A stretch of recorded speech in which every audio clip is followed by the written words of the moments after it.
今日一开始继续来关心台北车头的攻击事件后，是有网友讲要伫咧高雄国际机场要来放炸弹甲蹦掉。警方是专案专班，嘛抓到一个30外岁查甫人，经过这检方问过了后，是声称羁押。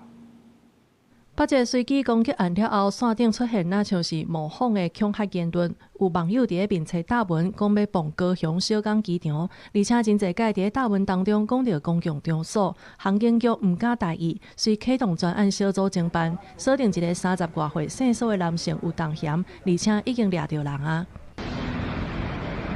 土地安全无，互人抓来的姓苏的嫌犯，住伫咧高雄凤山，今年差不多30外岁。伊承认有伫咧网络打文，毋过讲无实际要攻击小港机场的意思。警方伫伊的徛家嘛无发现危险的物品，毋过检方认为伊的行为已经犯法。经检察官复讯后，于晚间21时40分向法院申请羁押。而后亦将持续与辖区内之司法警察机关合作，就危害公众安全之案件强力执法，从严从速侦办，以确保社会秩序及民众安全。航警指出，姓苏的嫌犯行为涉嫌违反恐吓公众罪甲民用航空法第105条，散布危害飞行安全的不实消息，有通判3档以下有期徒刑，拘役也是新台票100万的罚金。呼吁民众毋通伫咧网络留话，也是转传恐吓言论，避免引起惊吓甲模仿的效应。记者综合报道。